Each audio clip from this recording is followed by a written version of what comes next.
So the Market to Market is a workbook that I did a few years ago with a grant for beginning farmers. How many of you, it seems like you're beginning, you guys are beginning, you have an existing farm, you have an existing farm? Somewhere in between. Somewhere in between.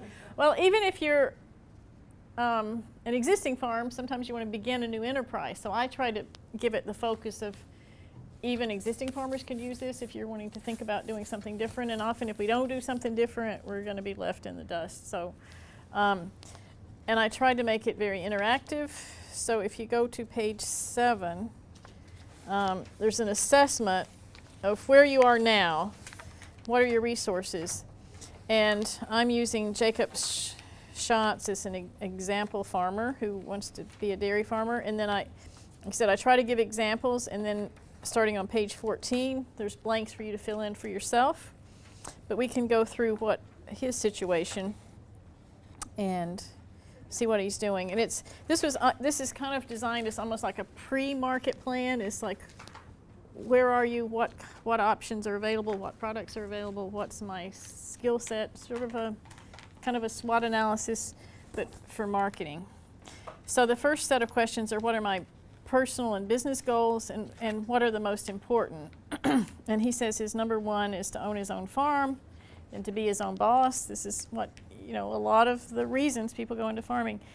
To give the children the kind of childhood I had, for love of the land and appreciation of hard work. And then make enough money so I can support my family and keep farming and save for retirement.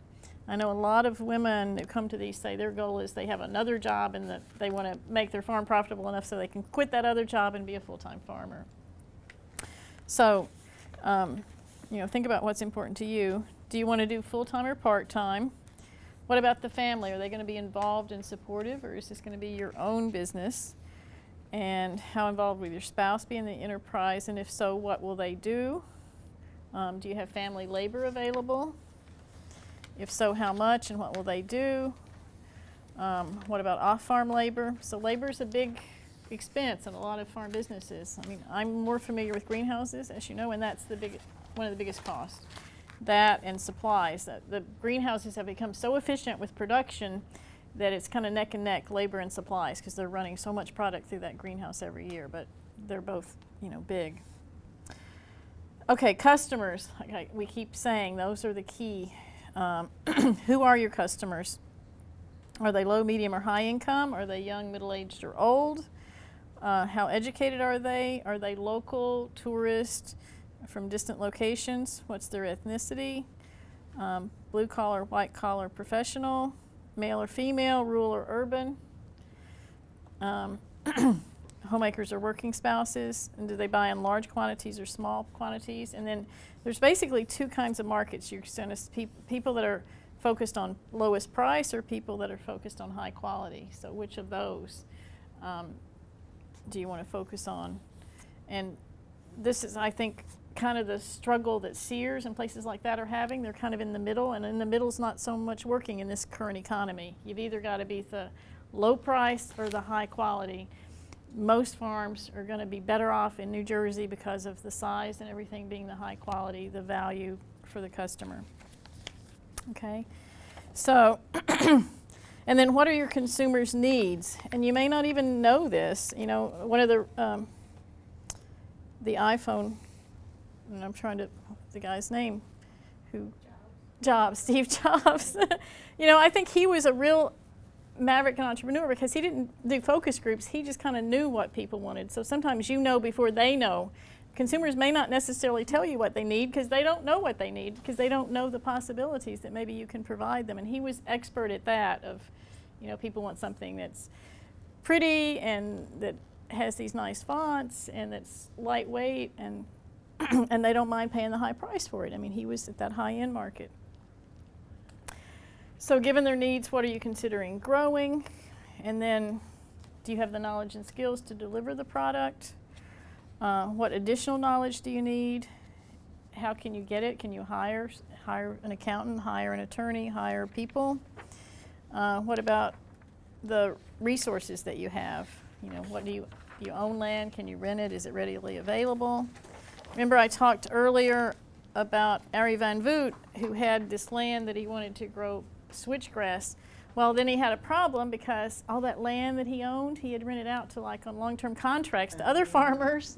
So he had to go rent other land in the short run until those leases came up.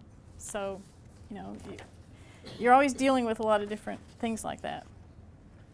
So how can you get the physical resources that you need? And then can you raise and sell them at a profit? Then where do you go get data? There's lots of sources of data. There's the USDA Census of Agriculture, which you heard a plug for this morning. Hopefully all of you answered that. There's some information there. Most farms are not corporations, so there's not a lot of publicly available information available other than the Census of Agriculture. But there are trade magazines for most parts of agriculture. There's your county extension agent. I would definitely join trade associations, get on the mailing list for your county office, probably join Farm Bureau.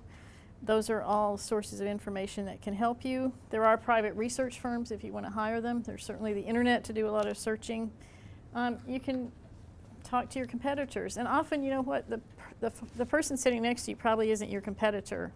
There's probably other types of competitors. For example, that greenhouse that I gave, when she's selling those flowers, it's probably not somebody in the next county that's competing for that dollar. It's, if I'm going to give flowers, I could give chocolate, I could give wine, I could make somebody a dinner.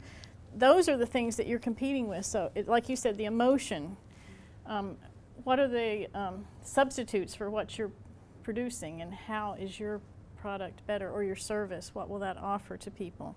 With the agri-entertainment, you know, they can play video games, or they can come and pick fruit at your farm. There's lots. What you think of as the competition may not be. And I was, when I first came to Rutgers, and I was fairly young back then, and I had one of the key farmers in my class, and I'm thinking, what am I going to tell him that he doesn't already know? But you know what, he told me I had said something like that, and that he never thought about that before. And then he totally rearranged how he thought about marketing because of that one thing.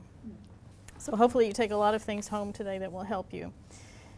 Then how can you best access the resources that you need, and how do you determine how you can make a profit? How can you adjust things?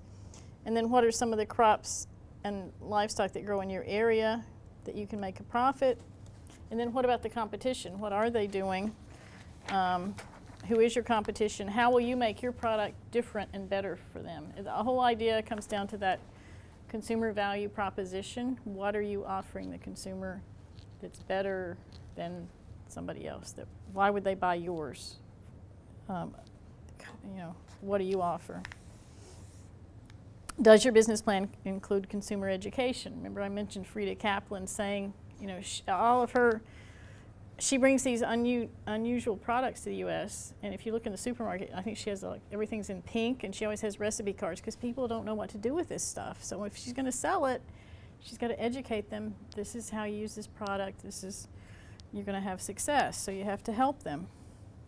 What resources are available? And you start out with us, and all the speakers I think are giving you other resources. We've got links to things on our website. What are the vendors? And it depends on what market you're in. There can be, you know, the superstores would be a vendor for the greenhouse. They wouldn't be for dairy maybe. But restaurants, supermarkets, hardware stores, garden centers, people are more and more coming to you. So how can you use theirs in the business?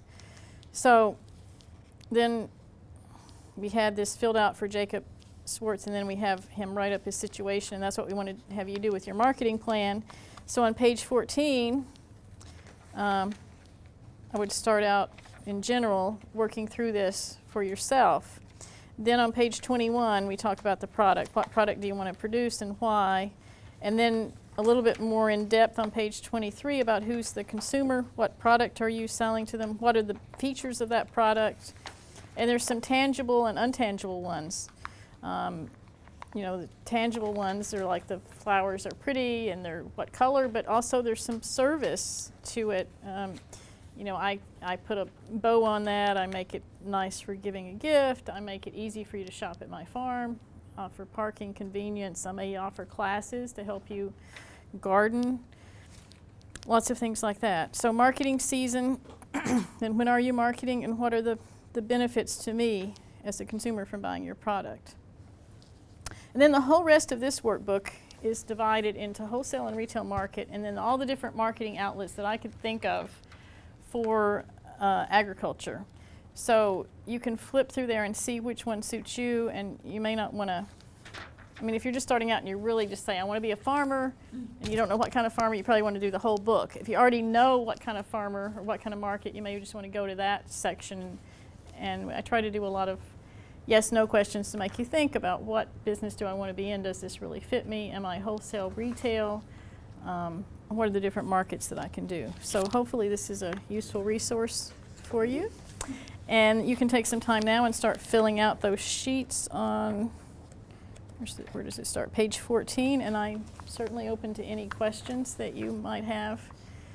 Because the whole key to your business plan is the marketing plan. If you don't have consumers, you're not going to make it go. You can grow the most beautiful products, but if nobody buys them, unless you're rich, you're not going to keep going at that.